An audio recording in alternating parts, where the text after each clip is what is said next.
my ministerial colleagues, Sri Prakash Javadekar ji, Sri Piyush Goyal ji, distinguished guests, I am delighted to inaugurate the Indian Pavilion. This is the first day of a historic summit in Paris. We stand here in solidarity with Paris and France and in admiration for the resolve and courage. The entire world, 196 nations, has come together to shape the future of this world and the health of our planet. One can say that Paris to protect planet. This summit is of a great significance to India's future too. This pavilion is a window to our heritage and our progress, our traditions and our technology, our aspirations and our achievements.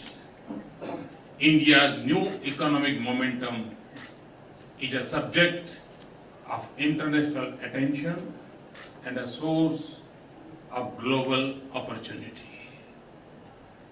Our progress will not just change the lives of 1/6 of humanity. It will also mean a more successful and prosperous world. Equally, the choices the world makes here will have an impact on our development. Climate change is a major global challenge, but climate change is not of our making. It is the result of a global warming that came from the prosperity and progress of an industrial age powered by fossil fuel. But we in India face its consequences today. We see it in the risk of our farmers, the changes in weather patterns, and the intensity of natural disasters. We are concerned about the rising oceans that will threaten our 7,500 kilometers of coastline and over 1,300 islands. We worry about the retreat of glaciers that feed our rivers and nurture our civilization.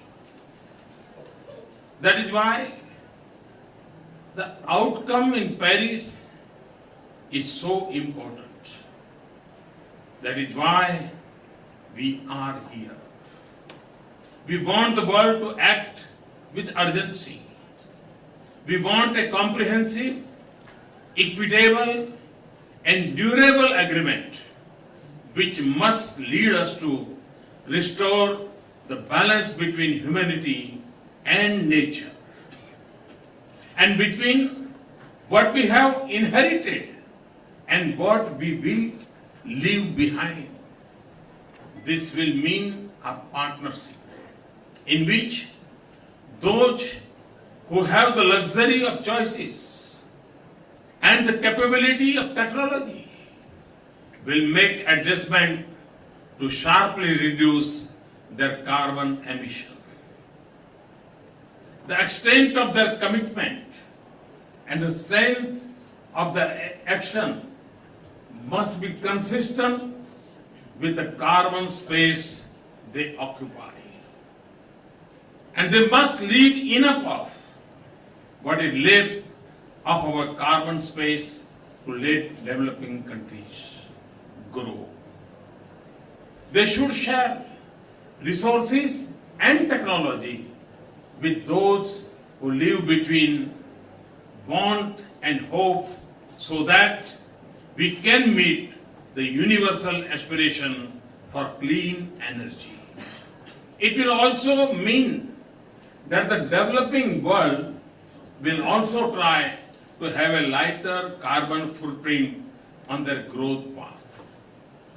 We want the conviction of the world to be matched by efforts to create conditions in which we can succeed. Because our challenge is pressing, our efforts must be urgent. Friends, this will be the subject of negotiations over the next few days. I'm here in the Indian Pavilion to say something else. And I speak not just to the world, but also to our people. India's progress is our destiny and the right of our people. But we are a nation that must also lead in combating climate change. It stems from our obligation to give our people clean air, clean rivers, resilient farms, healthy habitats, and forests rich with life. It comes from our conviction that we must aim not just for higher incomes, but better quality of life. It comes from our commitment to the world. Above all, it arises from our timeless traditions and beliefs. The choices a people make are shaped by their culture and beliefs. In India, nature has always been treated as mother. Since ancient times, we have seen humanity as a part of nature, not superior to it. The divine has manifested in nature's diverse forms. We have always believed that nature does not exist for human race, but that we can't exist without nature. So, nature is meant to provide and nurture, not to exploit. When nature is in equilibrium, our lives and our world will be in balance. This is what we learn from Kshetrapati Sukta in Rig Veda. Kshetrasya pate madhu ana anta murmim dhenari payo asmam druksha madhuhu chutam drut miva suput amrutasya na patayo mulayantu. This means, O Lord of field, with the sweet waves of Mother Nature's blessings, may you milk our fields like the milk of a cow. With the sweetness of Mother Nature's bounty which falls like a clarified butter, may you shed our grace on us. This is why Atharva Veda calls it a bounden duty that we must protect the earth so that life can be sustained. This is what we see in Gandhiji's life and his advice that the world has enough to everyone's need, but not for anyone's greed. This is what we have tried to capture in the publication Parampara that we have just released. This is why recycling and conservation comes naturally to us, and why we have sacred groves across our nation. Friends, and it is this spirit that allows us to set an ambitious and comprehensively strategy to combat climate change. We have target for renewable generation of 175 gigawatt by 2022. We have got to a good start with nearly 12 gigawatt likely to be installed by the end of 2016, more than 3 times the current capacity. Like cellular phones before, we can use renewable energy to bring power to over 18,000 unconnected villages, quickly and cleanly. By 2030, we will generate 40% of our installed capacity will be based on non-fossil fuel. We will convert waste to energy. We will make our cities smart and sustainable and transform public transportation, including through 50 new metro rail projects. We are investing in supercritical technology in thermal plants. We have imposed tax on coal and reduced subsidies on petroleum products. We are raising fuel standards for automobiles, and we have introduced tax-free bonds for renewable energy. We have a massive program to expand our forest cover to protect our biodiversity.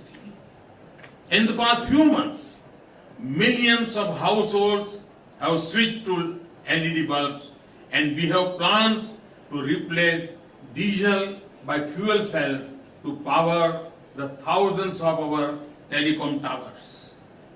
Our vision of India is a global manufacturing hub, rests on the simple principle of a zero defect, zero effect production that is perfect and leaves no footprint on environment. Our mission of more crop per drop will not only improve the lives of farmers, but will also reduce the pressure on a scarce resources. And research and innovation in clean energy is a high priority. We want to make conventional energy like coal cleaner. We will make renewable energy cheaper and convenient to install even in our homes. We want to make it more reliable and easier to feed into our transmission lines. From governments to communities, there are countless examples of innovation and enterprise that are restoring the health of our environment. I have tried to capture some of these initiatives in my book, Convenient Action, which we shall present today. Friends, this is the voice of our people and the call of our nation and the consensus of our polity. India's leadership on environment has been the vision of Indian leaders and successive governments from Stockholm in 1975 to Copenhagen in 2009. We are raising our national effort to an entirely new level, and we are intensifying our international partnerships. So we come to Paris with our commitment, but we also come with hope. So we approach the negotiations under the UN Framework Convention on Climate Change in a spirit of partnership, which must be based on the principle of equity and common but differentiated responsibilities. Later today, I will join leaders from major developing world for an innovation summit, because I believe that innovation and technology hold the key to our collective success. President Hollande and I will also co-chair the launch of my long-cherished dream of an international solar alliance to promote greater use of solar energy in the 121 solar-rich nations. To call the world to look deep into the ancient wisdom of all our civilizations, cultures and religions, I had requested President Hollande to bring out a book of quotations from around the world. I am happy that we will release it today. And I will also call for a change in lifestyles so that we reduce the burden on our planet. The enduring success of our efforts will depend on the way we live and think. In conclusion, therefore, let me return to the theme that defines us in India, the spirit of partnership, the belief in oneness with the whole, that is nature. To the people of India and our friends in the world, I call you to live with the commitment of Loka Samasta Sukhina Bhavantu. The desire of well-being should include our planet, our nature, all countries, and the entire humanity. If our thinking is right, we will form a true global partnership of capabilities and needs that leads us to a low carbon age. Thank you very much. Thanks a lot.